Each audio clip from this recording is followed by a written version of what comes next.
আমন্ত্রণ জানাচ্ছি আপডেট সংবাদে। শুরুতেই জানিয়ে দিব গুরুত্বপূর্ণ শিরোনাম, এরপরেই থাকবে বিস্তারিত।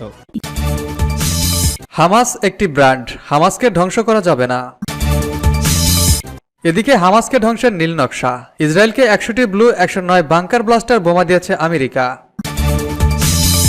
জেলেনস্কির সাবেক সহকারীর তথ্য, রাশিয়ার বিরুদ্ধে যুদ্ধ করতে গিয়ে ইউক্রেন 3 লাখের বেশি সেনা হারিয়েছে। আরও থাকছে উগ্রপন্থী ইসরায়েলিদের উপর ভিসা নিষেধাজ্ঞা দেবে যুক্তরাষ্ট্র। জানিয়ে দেব ইসরায়েলি আগ্রাসন অব্যাহত, গাজায় কোনো লক্ষ্য অর্জন করতে দেবে না হিজবুল্লাহ। সর্বশেষ জানিয়ে দেব বিহারে কথিত বেআইনি মাদ্রাসা ও মসজিদের বিরুদ্ধে পদক্ষেপ গ্রহণের দাবি গিরিরাজ সিং এর। শুনছিলেন সংবাদ শিরোনাম, এখন বিস্তারিত। তার আগে অনুরোধ থাকবে ভিডিওতে একটি লাইক দিন এবং কমেন্টস করে জানিয়ে দিন কোন জেলা থেকে বা কোথা থেকে আমাদের সঙ্গে যুক্ত রয়েছেন। হামাসকে ধ্বংস করা যাবে না।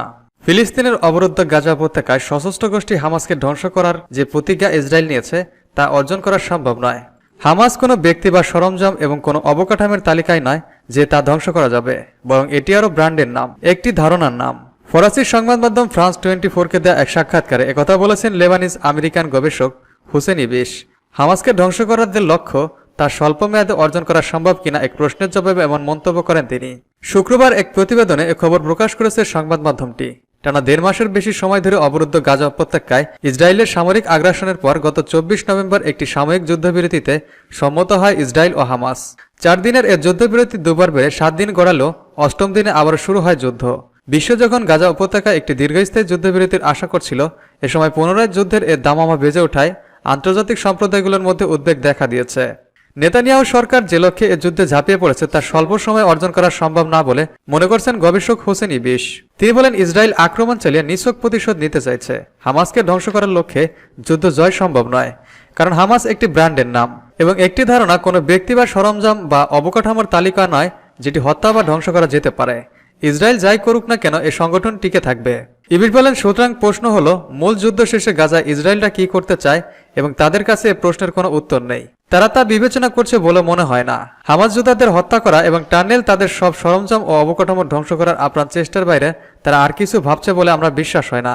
গাজা যুদ্ধে ইসরায়েলের পরিকল্পনার বিষয়ে তিনি বলেন, কোনো রাজনৈতিক প্রেক্ষাপট ছাড়া এ কাজ করছে ইসরায়েল, যেটি যে কোনো যুদ্ধরত শক্তির জন্য এটি বিপর্যয়। কেননা ক্লোজিংস বলেছেন, যুদ্ধ হলো অন্য উপায়ে রাজনীতি। এ যুদ্ধে হামাসের অবস্থান নিয়ে ইবিশ বলেন, অন্যদিকে হামাসের খুব স্পষ্ট একটি লক্ষ্য রয়েছে। সংগঠনটি চায় ইসরায়েল গাজায় থাকুক, যাতে সময়ের সঙ্গে সঙ্গে দখলদার এ বাহিনীর বিরুদ্ধে তারা একটি বিদ্রোহ গড়ে তুলতে পারে। সংগঠনটিকে এখন ইসরায়েলের বিরুদ্ধে একটি চিরস্থায়ী যুদ্ধরাষ্ট্র হিসেবে দেখা হচ্ছে। হামাসকে ধ্বংসের নীল নকশা, ইসরায়েলকে 100টি ব্লু 109 বাংকার ব্লাস্টার বোমা দিয়েছে আমেরিকা। ফিলিস্তিনের ইসলামী প্রতিরোধ আন্দোলন হামাসের বিরুদ্ধে যুদ্ধ করতে এবং গাজার স্বাধীনতাকামী এই সংগঠনটিকে ধ্বংস করার জন্য ইহুদিবাদী ইসরায়েলকে 100টিরও বেশি ব্লাঙ্কার ব্লাস্টার বোমা দিয়েছে আমেরিকা। ব্লু 109 মডেলের এসব বোমার প্রতিটি ওজন 2000 পাউন্ড। এর বাইরেও ইসরায়েলকে আরও বহু রকমের অস্ত্র ও গোলাবারুদ দিয়েছে আমেরিকা। মার্কিন কর্মকর্তাদের বরাত দিয়ে গতকাল দেশটির গণমাধ্যম জানিয়েছে, গত 7 অক্টোবর হামাস ইসরায়েলের ভেতরে অভিযান চালানোর পর থেকে এ পর্যন্ত আমেরিকা তেল আবিবকে 15,000 বোমা ও 57,000 কামানের গোলা দিয়েছে। এর মধ্যে রয়েছে 100টির বেশি ব্লাঙ্কার ব্লাস্টার বোমা। মার্কিন গণমাধ্যমের খবরে দাবি করা হয়েছে, মার্কিন ব্লু 109 বোমা কংক্রিটের তৈরি শেল্টার ভেদ করতে সক্ষম। ইসরায়েল এসব বোমা ব্যবহার করে হামাসের আন্ডারগ্রাউন্ড টানেলের বিশাল নেটওয়ার্ক ধ্বংস করতে সক্ষম হবে। এদিকে নিরাপত্তা বিশ্লেষকরা বলছেন, আমাদের যখন গাজার বেসামরিক নাগরিকদের রক্ষার জন্য ইসরায়েলকে বারবার তাকিদ দিচ্ছে, তখন এই বোমা সরবরাহ করার বিষয়টি গ্রহণযোগ্য নয়। এটি আমেরিকার কথার সাথে কাজের মিল না থাকার প্রমাণ। রাশিয়ার বিরুদ্ধে যুদ্ধ করতে গিয়ে ইউক্রেন 3 লাখের বেশি সেনা হারিয়েছে। ইউক্রেনের প্রেসিডেন্ট ভ্লাদিমির জেলেনস্কির সাবেক সহকারী অ্যালেক্সি অ্যারেস্টেভিচ বলেছেন, রাশিয়ার বিরুদ্ধে যুদ্ধ করতে গিয়ে এ পর্যন্ত ইউক্রেনের 3 লাখের বেশি সেনা নিহত হয়েছে। তিনি বলেন, মস্কোর বিরুদ্ধে যুদ্ধ করতে গিয়ে কিয়েভ শুধু যুদ্ধক্ষেত্রে নয়, দেশের জন্য ব্যাপক ক্ষয়ক্ষতি ডেকে এনেছে। গতকাল সাংবাদিক জুলিয়া লাটিনাকে দেয়া এক সাক্ষাৎকারে এসব তথ্য জানান অ্যারেস্টেভিচ। তিনি আরও বলেন, যুদ্ধ শুরুর প্রথম দিকে তুরস্কের ইস্তাম্বুল শহরে ইউক্রেন এবং রাশিয়ার মধ্যে যে আলোচনা অনুষ্ঠিত হয়েছিল তা তৎকালীন ব্রিটিশ প্রধানমন্ত্রী বরিস জনসন ভিন্ন খাতে প্রভাবিত করেন।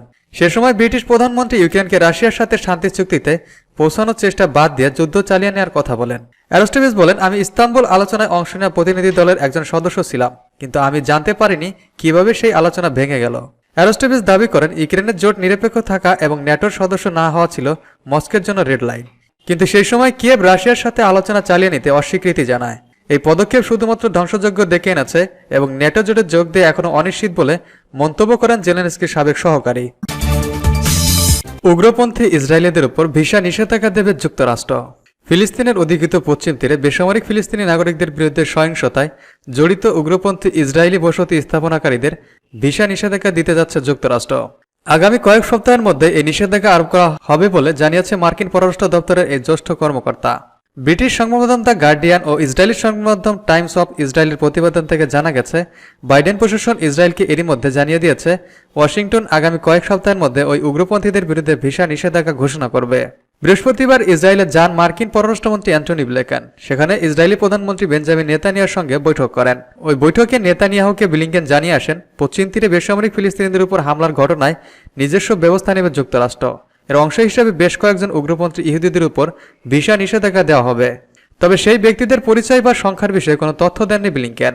ব্লিংকেন ইসরায়েলি প্রধানমন্ত্রীকে আরও বলেন, যুদ্ধবিরতির পর যদি তারা গাজায় আবারও সামরিক হামলা শুরু করতে চায় তাহলে তাদের কৌশল পরিবর্তন আনতে হবে, কারণ যুক্তরাষ্ট্র নতুন করে গাজায় হাজার হাজার মানুষের মৃত্যু দেখতে চায় না। যেসব এলাকা মিলিয়ে স্বাধীন ফিলিস্তিন রাষ্ট্রের ভূখণ্ড বলে দাবি করা হয় সেগুলোর মধ্যে পশ্চিম তীর অন্যতম। সাম্প্রতিক মাসগুলোতে এখনও ইহুদি বসতি সম্প্রসারণে প্রবণতা ব্যাপকভাবে বেড়েছে। কাতার ভিত্তিক সংবাদ মাধ্যম আল জাজিরা বলছে, ইসরায়েলের রাষ্ট্রীয় পৃষ্ঠপোষকতায় স্থানীয় বাসিন্দাদের উচ্ছেদ করে ইহুদি বসতি স্থাপনা চলছে। ফলে যুক্তরাষ্ট্রের মধ্যস্থতায় ফিলিস্তিন ও ইসরায়েলের মধ্যে শান্তি প্রতিষ্ঠার যে প্রচেষ্টা চলছে সেটি প্রায় এক দশক ধরে অচল অবস্থায় পড়ে রয়েছে। এরই মধ্যে আবারও পশ্চিম তীরে সহিংসতা বেড়েছে। ইসরায়েলে আগ্রাসন অব্যাহত, গাজায় কোনো লক্ষ্য অর্জন করতে দেবে না হিজবুল্লাহ। লেবাননের ইসলামী প্রতিরোধ আন্দোলন হিজবুল্লাহ বলেছে, ফিলিস্তিনের অবরুদ্ধ গাজা উপত্যকায় দখলদার ইসরায়েলকে কোনো লক্ষ্য অর্জন করতে দেওয়া হবে না। সংগঠনটি একই সাথে বলেছে, আমেরিকার নির্দেশে ইসরায়েল আবার গাজার উপর আগ্রাসন শুরু করেছে। হিজবুল্লাহ নির্বাহী পরিষদের ভাইস প্রেসিডেন্ট শেখ আলী দামুশ বলেন, 7 অক্টোবর ইসরায়েল আগ্রাসন শুরু করার পর গাজা যুদ্ধ আমেরিকার হত্যাযোগ্য হয়ে উঠেছে। মার্কিন কর্মকর্তাদের বক্তব্য ও নানা ঘটনা থেকে এই সত্য ফুটে ওঠে। ওয়াশিংটন শুধুমাত্র ইসরায়েলকে সহযোগিতা করছে না, বরং তারাই এই যুদ্ধের সব সিদ্ধান্ত গ্রহণকারী। গতকাল রাজধানী বৈরুতে জুমার নামাজের খুতবায় শেখ আলী দামুশ এসব কথা বলেন। তিনি আরও বলেন, দখলদার ইসরায়েল এজেন্ডা বাস্তবায়নে আমেরিকার হাতে গুলি ছাড়া আর কিছুই নয়।